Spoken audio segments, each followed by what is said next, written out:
J'ai déjà montré plusieurs types de SSD pour ordinateur, avec différents formats et capacités de stockage, pour construire un bon ordinateur. Mais aujourd'hui, nous allons voir les spécifications d'un autre SSD NVMe avec beaucoup de potentiel. Mais d'abord, abonnez-vous à la chaîne car je vous présente de nouveaux produits chaque semaine. Voyons les spécifications de ce SSD. Il s'agit du Kioxia Xperia Pro NVMe Gen 4. Avec un format M2. Une interface PCI Express 4. Capable d'atteindre une vitesse de lecture de 7300 mégaoctets par seconde. Et une vitesse d'écriture de 6400 mégaoctets par seconde. Il utilise une mémoire TLC. Il peut avoir jusqu'à 2 téraoctets de capacité. Et il a une garantie de 400 téraoctets écrits pour chaque téraoctet de capacité. Par conséquent, un SSD de 2 téraoctets aura un TBW de 800. Ce SSD a une longueur de 80 mm et pèse 8 grammes. Et il peut atteindre une température de 85 degrés. Vous aurez donc peut-être besoin d'un dissipateur thermique en aluminium pour le refroidissement. Avec une interface PCI Express 4, capable d'atteindre des vitesses de 7000 mégaoctets par seconde, c'est un très bon SSD, idéal pour la plupart des gens. Mais il a aussi un prix plus élevé que la normale. Mais vous pouvez trouver d'autres SSD plus lents qui sont moins chers, ou même des SSD plus rapides avec une interface PCI Express 5. Capable d'atteindre des vitesses supérieures à 10 gigaoctets par seconde. Mais je vais devoir faire les tests de vitesse de lecture et d'écriture des fichiers, pour confirmer s'il atteint vraiment les vitesses promises par le fabricant, et si la capacité est vraie.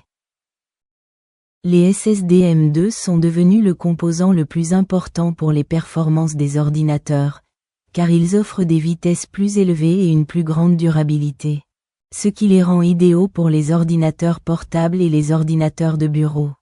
Ces SSD M2 sont de petits modules montés sur la carte mère de l'ordinateur avec une interface PCI Express haute vitesse, capable d'atteindre des vitesses supérieures à 10 gigaoctets par seconde. Et cette vitesse améliore les performances de votre ordinateur et augmente votre productivité.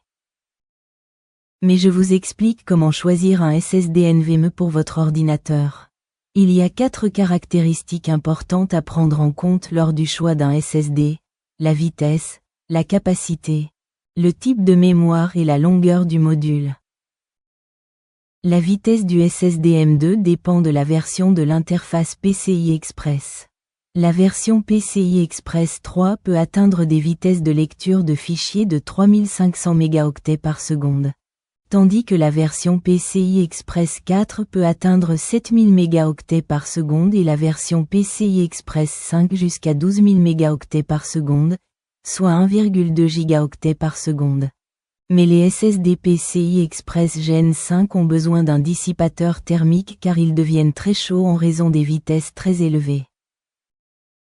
Une autre caractéristique est la capacité de stockage. En effet, normalement, un SSD peut avoir une capacité comprise entre 500 gigaoctets et 4 téraoctets. Vous devez donc choisir le SSD avec la capacité dont vous avez besoin. Mais plus la capacité est importante, plus le SSD est cher. Le type de mémoire est également important. Un SSD peut avoir une mémoire flash de type MLC, TLC ou QLC. En résumé, la mémoire QLC est moins chère mais s'usera plus rapidement. Tandis que la mémoire MLC est plus chère mais plus durable. L'autre caractéristique est la taille du module SSD. En effet, un SSD M2 peut avoir le format 2230, 2242 ou 2280. La taille la plus courante est 2280, soit 22 mm de large et 80 mm de long. Vous devez donc vérifier votre ordinateur pour confirmer quelle taille est compatible. J'espère que vous avez aimé cette vidéo, car je veux vous aider à choisir le meilleur SSD pour votre ordinateur, à construire un bon ordinateur ou à mettre à niveau votre ordinateur actuel. Mais maintenant, abonnez-vous à la chaîne car je publie de nouvelles vidéos chaque semaine. Aimez cette vidéo pour aider la chaîne à grandir. Et si vous avez des questions, écrivez dans les commentaires.